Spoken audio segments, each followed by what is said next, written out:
আচ্ছা, মিনুদি নমস্কার। নমস্কার সুদীপ্তা, আমার নাম মিনু কুন্ডু।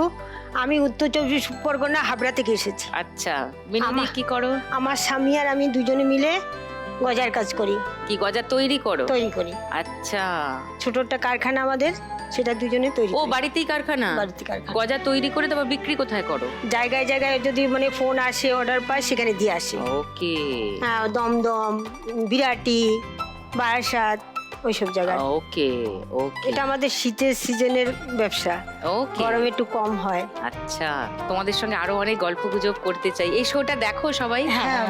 শুরু করে দিই খেলা। ফার্স্ট রাউন্ডে আজকের খেলা টাকার খনি। খেলা শুরুর আগে শান্তিদির কাছে আরেকবার যাই। শান্তিদির ভিডিও দেখাই আগে সবাইকে, কিভাবে বিক্রি করে একটু দেখি, সবাইকে দেখাই। এই যে চলে এসছে বাড়িতে, বিভিন্ন সাইজের খদ্দের তো গো তোমার। প্লাস্টিকের ঝুড়ি, বালতি, তো তোমার সারাদিন এই করেই চলে? দিনটা কিভাবে শুরু করো আমায় বলো। এইভাবে মানে ভোর 4টেয় বার হই। 4টের সময় হ্যাঁ বাড়ি থেকে বের হয়ে যায়? হ্যাঁ, অনেক দূরে দূরে যেতে হয় দিদি আমার। ওঠো কখন? খড়িবেড়ে, তারপরে পৈলান, অনেক দূরে দূরে চলে যেতে হয়। আমি ওই ভোর 4টেয় উঠবো, উঠে একটা দোকানে একটু চাটা খেয়ে নিলাম, নিয়ে আমি এসে গাড়ি ধরে এবার সেই জায়গায় নামবো, পাড়ায় ঢুকবো পুরো 8টায়। এবার ওই যা পাড়ার লং আমি হাঁটতে হাঁটতে বিক্রি করতে করতে কেউ ডাকলো, কেউ বলছে মাসিমা কাপড় দিয়ে নাও তো, আমি বললাম হ্যাঁ কাপড় দিয়ে নিই, শাড়ি দিল। এবার কেউ হয়তো বললো মাসিমা আমি টাকা দিয়ে কিনবো, ঠিক আছে টাকা দিয়েই দাও, টাকাতেও বিক্রি করব। এরম করে করে যখন দেখলাম আমার এতগুলো মাল হাফ বিক্রি হয়ে গেছে, তখন আমি এবার সব গুড়িয়ে গাড়িয়ে নিয়ে এবার ওই মাথায় একটা মোট করলাম আর কাঁধে একটা ঝোলা করলাম। তুমি এগুলো তোলো কোথা থেকে? মানে আমাদের ওখান থেকেই কাঁচামাল? 46 মোড়ে থেকে। ডায়মন্ড হারবারে? হ্যাঁ, আচ্ছা, ওখান 46 থেকেই মোড় যেটা। তুলে, হ্যাঁ সেখান থেকে তুলে তুমি ট্রেন ধরে আসো? ট্রেন ধরে আসি না, বাস আমি ধরে? গাড়ি বাসেতেই বাসেই আসি। আসো। হ্যাঁ। কি করে হ্যাঁ। বিক্রি করো কি বলো? ও দিদিরা, আমার চুবড়ি, ডাম, বালতি, গামলা, কাপড় দিয়ে যে টাকা দিয়ে দেবেন সেই টাকা দিয়েও দেবো। এরম হাগলাম, সবাই বেরিয়ে দাঁড়ালো।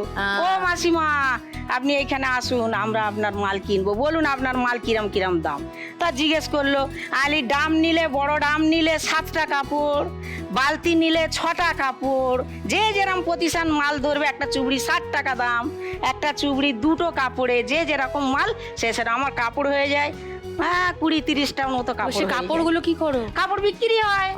আবার ওর সঙ্গে এক একটা মানুষ এমনই আছে দিদি, ভালো শাড়ি দিয়ে দিল, আমরা তো গরিব মানুষ, টাকা দিয়ে তো কিনতে পারি না, আমরা সেই শাড়িগুলো বাড়িতে রেখে দিই, পুজো আশ্রয় ইস্ত্রি টিস্ত্রি মেরে রেলা করে নিই।